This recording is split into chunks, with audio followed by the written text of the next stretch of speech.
Exactement 7h30 et il est déjà avec nous pour décortiquer l'actualité. Bonjour Roland Djakou. Bonjour Sirocos, bonjour Modeste. Comment allez-vous? Bonjour Roland Djakou.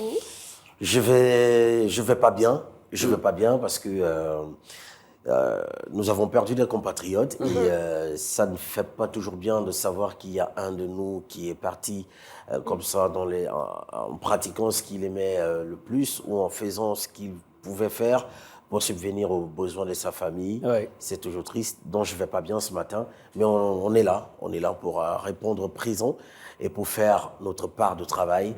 Et c'est un contrat, c'est une responsabilité vis-à-vis des téléspectateurs et nous sommes là pour le respecter. Voilà. Alors avec vous, on le rappelle, Mon hein, cher on parlera de l'incident sur la plateforme Bécunia de l'entreprise Perenco. Mercredi dernier, le Gabon a certainement enregistré le pire drame pétrolier de son histoire. Ah ouais, un pire drame qui a emmené avec lui 5 de nos compatriotes et qui jusqu'à aujourd'hui en recherche encore un, qui est certainement dans les eaux où se trouve le site pétrolier de Perenco à Bécouna. C'est quelque part sur la côte de Port-Gentil. Donc c'est dire qu'effectivement, oui, c'est le pire drame que le Gabon ait connu en ce qui concerne l'exploitation pétrolière, parce que depuis, il y a souvent des accidents sur des sites pétroliers, mais qui ne sont pas aussi énormes, parce que là, cette fois, on parle d'un grave incendie sur la plateforme pétrolière Bécouna du groupe franco-britannique Perenco, qui est au large du Gabon, qui a provoqué la mort de 5 personnes et d'une personne disparue le mercredi 20 mars, c'était la semaine dernière, et les 7 autres personnes présentes sur l'installation au moment de l'accident ont pu être évacuées après avoir maîtrisé quand même les flammes. Et selon la communication du gouvernement, qui déplore d'ailleurs le plus grave accident, comme vous l'avez si bien signifié, de son histoire, de l'exploitation pétrolière du pays, l'incendie s'est déclaré lors d'une opération de work-cover.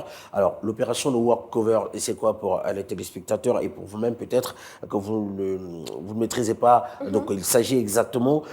c'est une pratique qui a pour but de l'augmentation du soutirage du pétrole. Alors, il consiste à intervenir sur quelques puits ou bien encore sur un puits pour le remettre en production ou pour optimiser leur production dans les meilleures conditions environnementales et de sécurité. Donc, là, ces compatriotes, en pratiquant ce walkover-là, se sont retrouvés malheureusement au mauvais endroit. Et ce qui s'est passé, on le connaît, c'est la disparition de 5 compatriotes. Alors, ces puits de pétrole appartenaient, on le dirait, pas assez à Perenco, d'ailleurs, qui appartient à la famille française Peredo, qui exploite actuellement 29 blocs pétroliers en mer et sur terre au Gabon. Spécialiste des chambatures quand même, la compagnie travaille également en mer du Nord, en Turquie, au Vietnam, en Amérique du Sud, au Cameroun et au Congo. Mais la question que l'on se pose, l'une des questions que l'on se pose aujourd'hui, c'est qu'est-ce qui s'est réellement passé? Parce que pour comprendre ce qui s'est réellement passé, il faut aller auprès, par exemple, pour ceux qui ont suivi le reportage de notre envoyé spécial, quand on a dépêché sur place à Port-Gentil pour aller comprendre ce qui s'est réellement passé. On a vu quand même un rescapé qui a eu à apporter des témoignages qui ne sont pas très réjouissants, quand même, des témoignages qui ne sont pas très réjouissants, mais après on comprend qu'il y a quand même des petits éléments, des petites inattentions qui ont causé la mort de ces compatriotes et qui a causé également la disparition de celui qu'on ne cesse de rechercher. Le gouvernement gabonais, de par son ministre Raymond Ndongsima, s'est déployé du côté de la ville de Port-Gentil sur le site pour comprendre ce qui s'est réellement passé.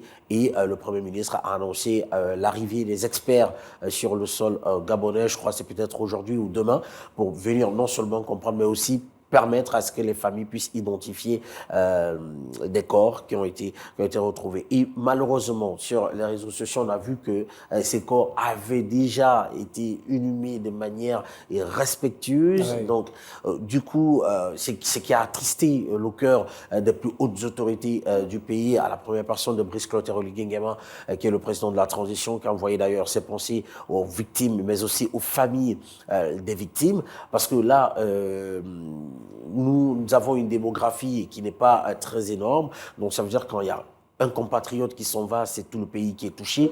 Et nous savons qu'en Afrique, nous avons souvent des liens de parenté avec ici et gare, ça tire sur des kilomètres. Donc, c'est une personne qui s'occupait peut-être de 5, 6, 7, voire 10 personnes, parce que, étant sur un site pétrolier, donc, la disparition de ces 5 compatriotes nous attriste jusqu'à maintenant. Maintenant, la question que nous, on voudrait se poser, avec toutes ces sorties, effectivement, vous faites bien de le souligner, Roland, depuis quelques jours, on vit l'évolution de la situation sur les réseaux sociaux, effectivement, et même avec les médias classiques et autorisés. On a entendu certains témoignages. On aurait voulu avoir peut-être des images de surveillance, des vidéos de surveillance et tout ça, mais on n'en est pas là. La question, c'est, est-ce qu'on aurait pu éviter ce drame, Roland ? Vous savez, Modeste, un accident reste un accident. Un accident, on ne peut pas le prévoir. C'est comme, par exemple, la maladie, et ainsi de suite. On ne peut pas prévoir cela. Mais à écouter quand même Sylvain Mayabi Binet, qui est le secrétaire général de l'ONEP, on comprend que oui, ça aurait pu être évité. On aurait pu éviter ce drame qui attriste aujourd'hui tout le pays. On aurait pu éviter. Mais après, on se retrouve face à une situation où on se pose également la question de savoir est-ce que c'était l'inattention des employés, est-ce que c'était l'inattention du service QHSE de l'entreprise Perenco sur le site, qu'est-ce qui s'est réellement passé. Il faudrait que l'on comprenne, que l'on aille, parce que des versions vont de part et d'autre. Et petite parenthèse, Roland, est-ce qu'il y a eu, je ne sais pas, mais vraiment je me questionne, est-ce qu'il y a eu une sortie des représentants de Perenco depuis cet incident?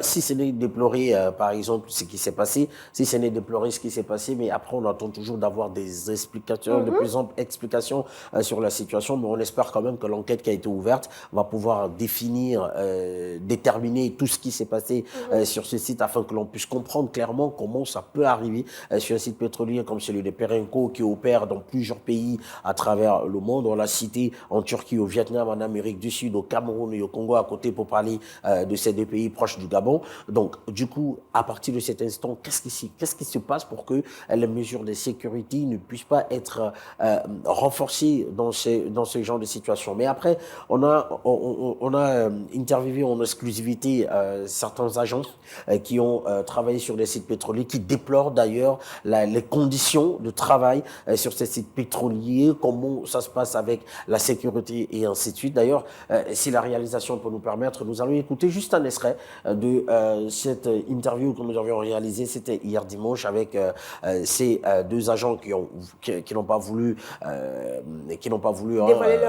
dévoiler leur identité, mais ils ont quand même accepté de nous donner ces interviews qui peuvent choquer peut-être certaines personnes en termes de sécurité, de conditions de travail sur le site pétrolier. Si la réalisation nous le permet, nous allons écouter cet extrait. L'exploitation pétrolière au Gabon a démarré il y a plus de 60 ans. Donc, la majorité des sites pétroliers qui sont sur le territoire national sont des vieux champs. Et malheureusement, ces exploitants-là font fi parfois des règles de sécurité. Les équipements sont vieillissants. Il n'y a pas de remplacement. Oui, comme je disais, il y a des HSE déjà sur les sites pétroliers qui sont des hommes de sécurité, comme on les appelle sur site. Donc, leur boulot, c'est de s'occuper de la sécurité et de l'environnement. Donc, ce sont eux qui s'occupent plus du côté sécurité. Mais bon, il y a des moyens qui sont mis en place comme la lutte incendie. En cas de départ de feu, il y a un dispositif qui est mis sur place pour pouvoir contenir le feu. Comme vous avez vu sur les vidéos, il y avait des surfeurs qui envoyaient les jets d'eau. Ça, c'est un des moyens parmi tant d'autres, mais il y en a quand même beaucoup. J'attire l'attention du gouvernement par rapport à ce genre d'incident et par rapport aux moyens dans lesquels nous travaillons dans les sites pétroliers. Parce que ces gars qui sont décédés, la plupart sont des gars de SPI déjà. Il faudrait savoir quel genre de contrat ce genre de personnes avaient.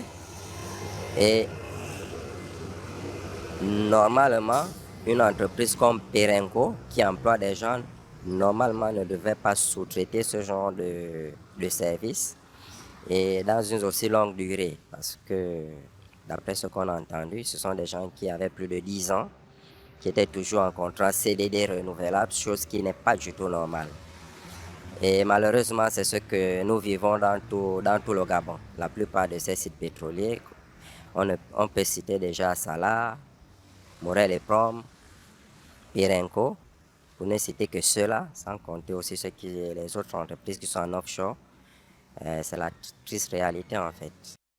Une triste réalité, hein, Modeste. Qui choque. Exactement, c'est pourquoi j'ai dit ces propos vont peut-être choquer certaines personnes, mais c'est malheureusement la réalité qui se vit sur les sites pétroliers. Ce sont des agents sous-traitants qui ont l'habitude d'être sur des plateformes pétrolières. Les agents sous-traitants sur voilà, de longues années. Sur de longues années, voilà. Donc, une dizaine d'années, comme ils ont accepté de nous donner cette interview qui, au risque encore de me répéter, va peut-être choquer certaines personnes, mais ce sont des réalités, malheureusement, qu'on l'on découvre des agents sous-traitants qui se retrouvent pendant 10 ans en étant CDD, contrat à durée déterminée, chose qui n'est pas très normale. Ils ont d'ailleurs fait comprendre que ces responsables ou encore ces propriétaires de ces sites pétroliers, ces entreprises ne respectent pas les normes en termes de sécurité, en termes même de contrat de travail, et que ce type de travail qui a été sous-traité par Perenco ne devrait pas l'être, parce qu'après ça ne répondait pas quand même aux critères de sous-traitance. Donc, du coup, on est face à une situation qui va attirer l'attention des autorités, comme ils ont d'ailleurs lancé leur cri à travers cette interview. Ils attirent l'attention des responsables du gouvernement sur le traitement qu'ils ont quand ils sont sur des sites pétroliers. Parce qu'on a vu d'ailleurs sur les images comment le trou pétrolier était bouillonnant, comment est-ce que... en fait, c'était des images quand même choquantes. Et on a compris qu'avec cette situation, on ne pouvait pas passer à côté d'un tel drame. C'est le tout premier depuis les années 1960, depuis que le Gabon a commencé à exploiter son pétrole, qu'on enregistre un tel drame. Ça veut dire qu'avant, il y a eu des mesures qui ont été prises pour pouvoir gérer ce genre de situation, pour pouvoir éviter ce type de drame qui endeuille tout le pays. Mais après, à côté de ça, comme ils ont si bien signifié, ça fait quand même plusieurs années qu'on exploite le pétrole au Gabon. Le matériel, il est vieillissant, on ne pense pas à le changer et ainsi de suite, à le recycler, à mettre en place des mécanismes beaucoup plus modernes pour Comme disait Ferrel, le plus important est de se remplir les poches. Voilà, le plus important est de se remplir les poches. Voilà, le plus important non seulement de se remplir les poches, on ne se soucie pas du travailleur. On a vu que les compatriotes qui sont partis quand il y a eu cet incendie qui a déclenché, ils étaient plutôt soucieux à s'y construire un peu la production au lieu de se sauver. Donc, ils avaient ce souci de protéger la production au péril de leur vie, parce que c'est ce qui est arrivé malheureusement. Le but ici pour nous n'est pas de tirer à boulet rouge sur Perenco. Le but ici pour nous sur ce plateau ou encore sur d'autres plateaux qui vont se dérouler au courant de la journée sur les antennes de Gabon 24, c'est de comprendre ce qui s'est passé, est-ce qu'on aurait pu éviter ou pas, et quelles sont les mesures qu'on peut mettre en place pour éviter ce tel drame à l'avenir, parce qu'effectivement là la situation elle est catastrophique. Si déjà le pays est en deuil et que le gouvernement, le Premier ministre s'est déplacé pour aller sur place, on attend d'ailleurs les résultats de l'enquête qui a été ouverte pour comprendre clairement ce qui s'est réellement passé. On espère que ces experts qui viendront vont pouvoir identifier les corps afin que les parents et les amis et ainsi de suite puissent pleurer leur mort. Mais après, on peut parler du matin jusqu'au soir, de midi à 14h, mais je vous assure qu'il y a des employeurs pour qui ça rentre ici, ça sort de l'autre côté, on s'en fout royalement. Donc, la sécurité des agents au travail, c'est très important. Les QHSE qui se retrouvent sur les sites pétroliers ou encore dans les entreprises doivent faire leur boulot, doivent mettre en place tout ce qu'il faut pour que tout soit respecté et que la sécurité de l'employé soit l'un des premiers soucis qu'ils doivent nourrir chaque jour qu'ils devraient se lever le matin, parce que sans ces employés, il n'y a pas de revenus au sein de l'entreprise. Et là, qu'on ait une prime risque ou pas, pour ceux-là qui ont même la chance et la grâce d'avoir une prime de risque au boulot. Et le gang. Je me rappelle, oui, le gang qui retentit. Et là, cher gang, ce dont on parle vous concerne également. Je me rappelle que pendant une réunion, on a notre chef de l'époque qui nous avait demandé, mais qu'est-ce qu'on pourrait faire pour Gabon 24? De quoi avez-vous besoin? Et puis tout le monde essayait un peu de dire, on veut de nouveaux appareils, on veut ceci. Et quand on est arrivé chez moi, j'ai dit, on a besoin d'un psychologue. C'est la base parfois. Et donc, Mon cher Sirocos, Modeste le Ocom, c'est gong très- a retenti. Exactement, mais c'est très compliqué de quitter ce genre de sujet comme Ouais. ça parce qu'on a énormément à dire. Le rendement, c'est bien, mais les conditions de travail des employés, c'est aussi mieux. C'est ce qui permet un meilleur rendement, un rendement efficace et efficient dans une entreprise. Surtout et ça, surtout chers quand employeurs, il faut en prendre. Surtout quand les employés faut eux-mêmes sont comprendre. conscients de ça. Exactement. Merci beaucoup.